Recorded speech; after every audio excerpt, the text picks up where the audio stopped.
అందరికీ నమస్కారం. Welcome to Srimayi home foods. ఈరోజు శ్రీమయి హోమ్ ఫుడ్స్లో గుమ్మడికాయ వడియాలు ఎలా చేయాలో నేర్చుకుందాం.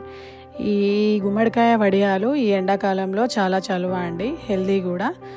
ఈ గుమ్మడికాయ వడియాలు పెట్టడానికి చాలా ఎండ అవసరం కదా, సో ఎండాకాలంలో పెట్టుకుంటే బాగుంటుంది. దానికోసం నేను ఒక 5 kgs అంటే ఒక 2 గుమ్మడికాయలు తీసుకున్నాను. అవి వెయిట్లో వచ్చేసి 5 kgs ఉన్నాయండి. మళ్ళీ దానికోసం పెసరపప్పు తీసుకుంటున్నాను. నార్మల్గా మినపప్పుతో కూడా చేస్తారు, నేనైతే పెసరపప్పుతో చేస్తున్నాను.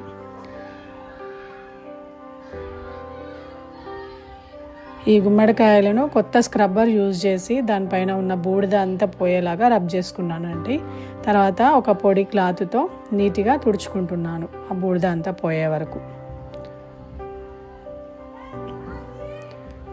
దీన్ని ఇప్పుడు కట్ చేసుకుంటానండి. ఇది బాగా హార్డ్గా ఉంటుంది కదా, సో అందుకే కొంచెం కటింగ్ ప్రాబ్లం అవుతుంది.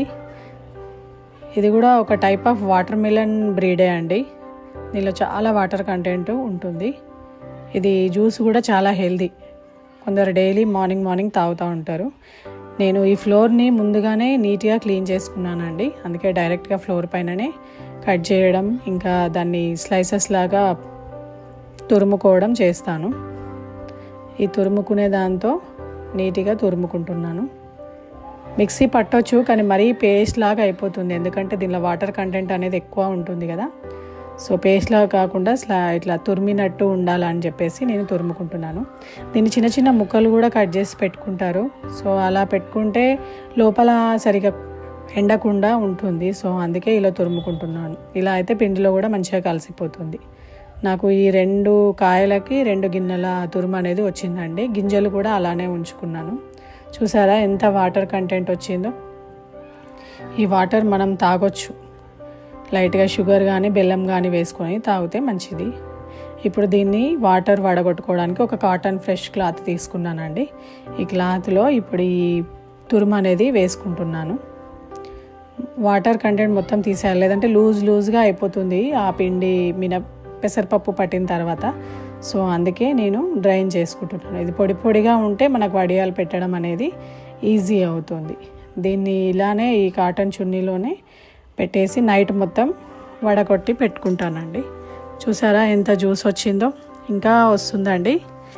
ఈ జ్యూస్ని తాగితే హెల్దీ అండ్ చలువ కూడా.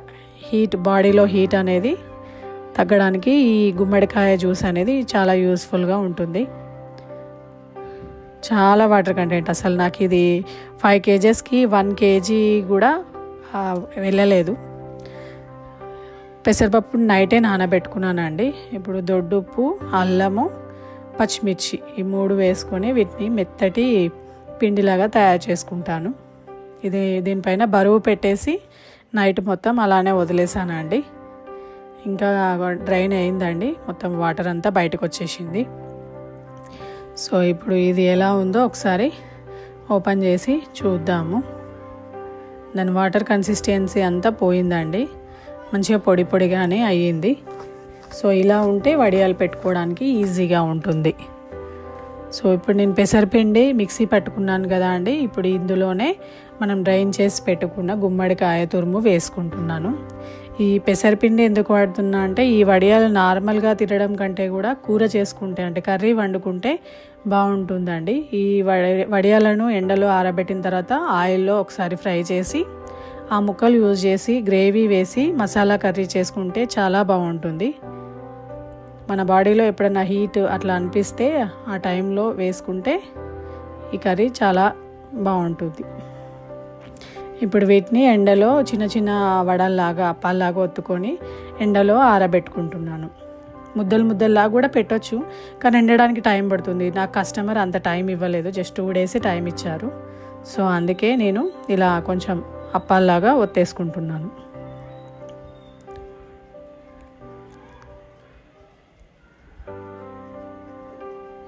ఇవి పూర్తిగా మంచిగా ఎండిపోయాయండి. వీటిని ఇప్పుడు ఆయిల్లో డీప్ ఫ్రై చేసుకోవడమే. ఆయిల్లో డీప్ ఫ్రై అంటే ఎక్కువ నూనె ఏం పట్టదండి, దీనికి ఎక్కువ నూనె కూడా ఏం పీరవదు. జస్ట్ ఆయిల్ హీట్ ఎక్కాక అందులో వేస్తే ఇలా కలర్ చేంజ్ అయిపోయి ఫ్రై అయిపోతాయి. ఎంతో ఆరోగ్యకరమైన, ఎంతో ఆరోగ్యానికి చలవ చేసే గుమ్మడికాయ వడియాలు రెడీ అండి. Thank you for watching. Subscribe my channel.